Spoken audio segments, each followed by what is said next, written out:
critica el sorprendente Hombre Araña 2. Casi 2 horas y media de metraje nos sumergen de nuevo en las aventuras de este nuevo Spider-Man y menudo comienzo. The Amazing Spider-Man. El poder de Electro nos lleva a conocer parte de los sucesos que tuvieron como consecuencia que Peter fuera dejado bajo la custodia de sus tíos May y Ben. ¿Quiénes eran sus padres? ¿Qué ocultaban? ¿Abandonaron a su hijo? De este hilo argumental Webb seguirá tirando más adelante. Y a continuación tenemos una secuencia con Spidey lanzándose en picado, habéis podido verlo en el tráiler, con la cámara atada al cuerpo como si se tratara de un paracaidista en caída libre para luego colgarse de los edificios mostrando una flexibilidad inaudita. Realmente nunca antes habíamos podido volar así en el cine acompañando al superhéroe y no es la única vez que esto sucede en la película, así que es muy disfrutable y a buen seguro esta sensación se multiplicará en formato 3D.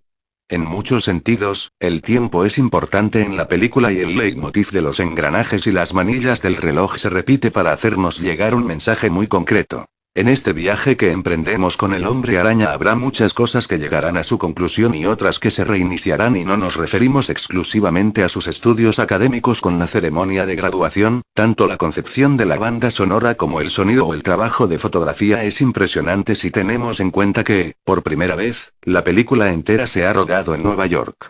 Como no puede ser de otra manera, la ciudad es un personaje más, con sus luces palpitantes, el perfecto reclamo para Electro.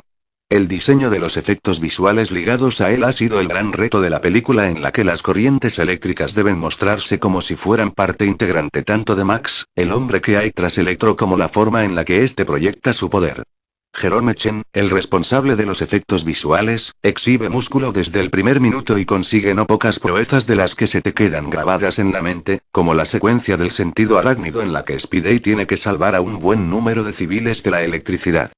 Christopher Wagner, uno de los supervisores de generación por ordenador, comenta cuáles fueron sus referencias a la hora de desatar el caos eléctrico. Estudiamos imágenes a alta velocidad de relámpagos para ver las grietas eléctricas.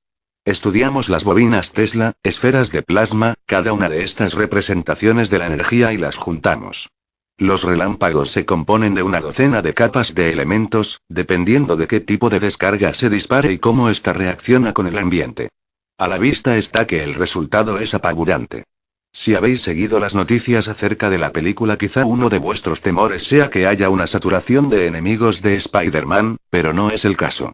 Básicamente podemos ver a tres. Electro, el que se supone que es el protagonista a pesar de que su peso específico en la trama es más bien liviano. Rhino, que representa el vínculo con la tercera entrega de la franquicia, y el Duende Verde, muy diferente del que podíamos esperar y verdadero desencadenante de que a Spidey se le mueva la tierra bajo los pies.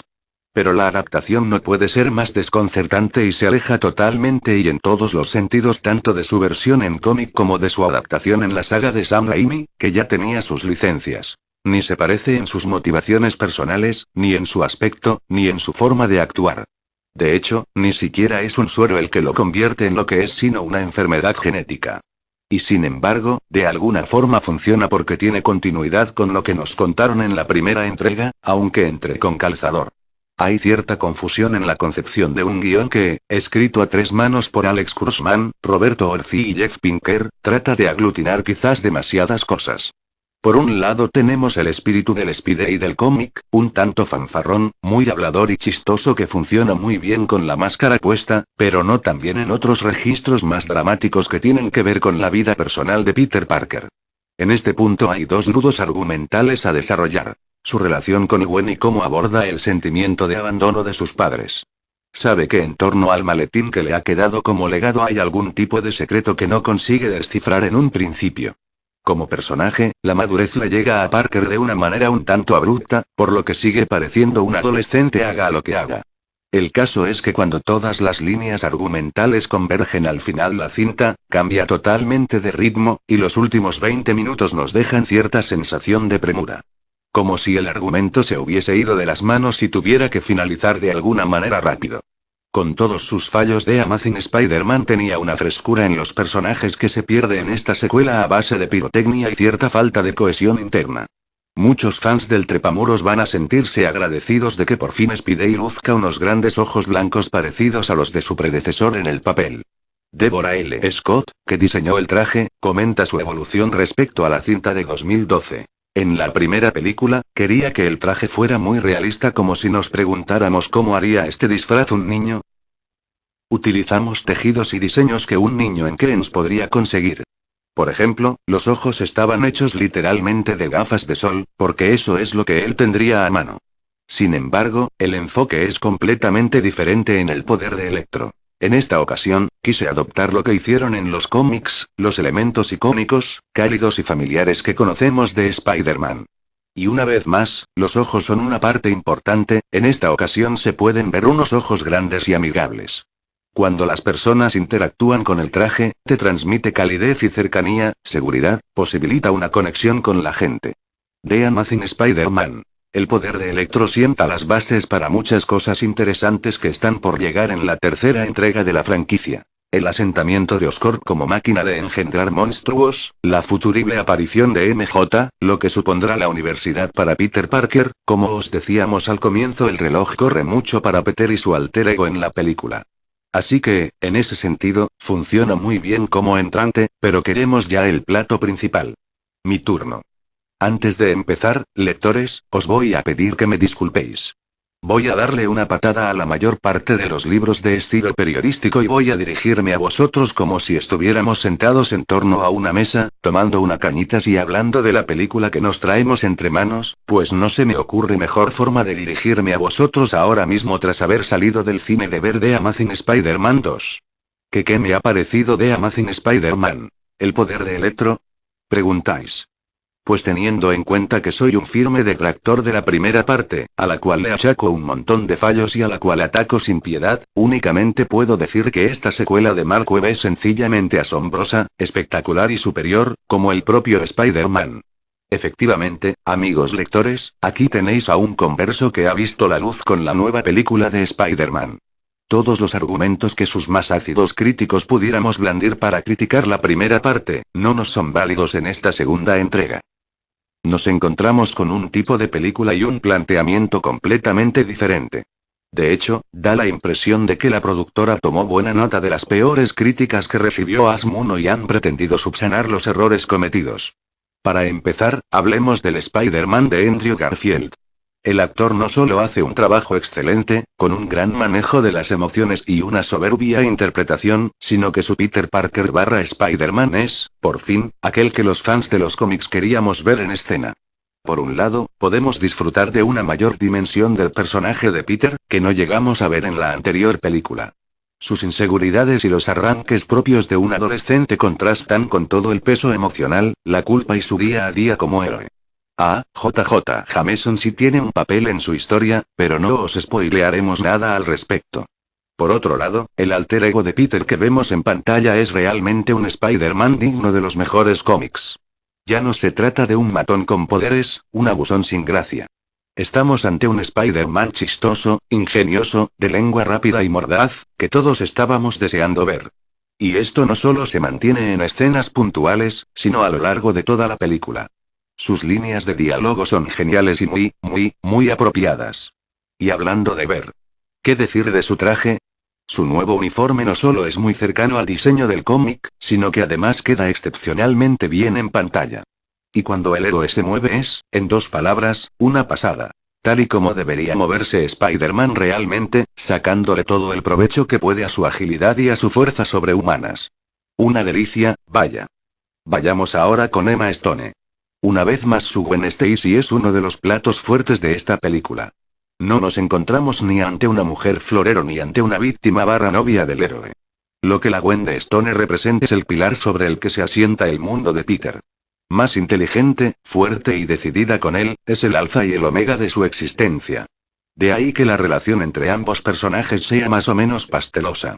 Pero esta cuestión, que a mí me parece una buena forma de representar su idilio, es posible que a más de uno le ponga nervioso o incómodo. Sobre gustos colores, oigan, pero a mí me convence. Hablemos también de Tia May. Finalmente Tia May, Sally Field, es el encanto adorable que añorábamos. Su interpretación refleja que es la verdadera madre adoptiva de Peter, destilando un candor, un esfuerzo y un sacrificio que recuerda enormemente al de su versión Ultimate. Solo diremos que es finalmente más mamá y viuda y menos agente durmiente soviética. Qué gran giro para el personaje. Pero ¿y los malos? Bueno, son correctos y hasta aquí diremos para no spoilearos nada. Se echa en falta, eso sí, que no se les saque más jugo. Ahora bien, posiblemente a los fans más radicales que esperen una lectura literal de sus personajes respecto a los del cómic, se enfurezcan. Electro barra Max Dillon, Jamie Foxx, no es el sádico desaforado que conocemos, sino una persona con muchos problemas, metida en una situación que le viene grande. Y el Duende Verde barra Harry Osborn, Dane DeHaan, es una suerte de víctima de las circunstancias, siendo el origen de su arsenal y de sus poderes algo diferentes de los del cómic. Sobre todo, en lo tocante a sus poderes. ¿Son por eso sus caracterizaciones malas? En mi opinión no lo son. Y ahora os explico por qué. El guión funciona como una novela gráfica, o incluso como un arco argumental de cómic al completo. Está bien encadenado, con un prólogo, un arranque, un nudo, un desenlace y un epílogo. La construcción de la historia es ideal, ofrece una suerte de simetría de principio a fin, y, de hecho, su gran virtud es que engarza con la anterior película como ruedas de un mismo reloj, dándole sentido a la primera parte.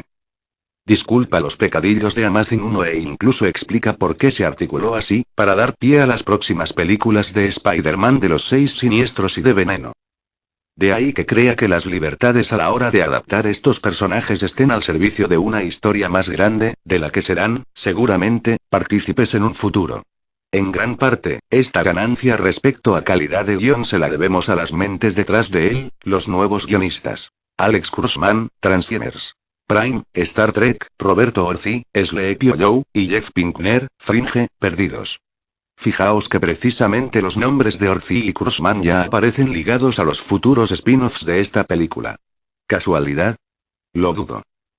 En cualquier caso, este equipo se mueve a sus anchas creando una historia bien construida, que nos conduce a una conclusión lógica de los sucesos, ordenada, coherente y que incluso nos deja con ganas de más.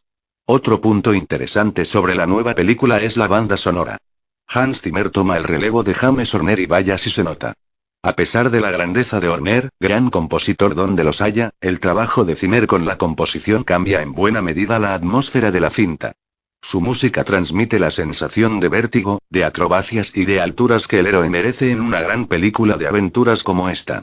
Una vez más, el compositor de origen, Man of Steel, 12 años de oscuridad y otra larga serie de películas, demuestra que puede escribir música para prácticamente cualquier título que le propongan.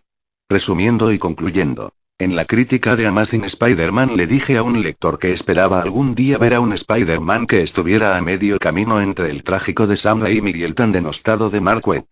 Pues bien, creo que finalmente hemos encontrado a ese Spider-Man. Mark Webb por fin ha cogido el pulso al personaje, y si lo mantiene, es muy posible que Sony pueda rivalizar con Marvel Studios gracias a su propia franquicia de películas de superhéroes. Y si no, esperad a las próximas películas.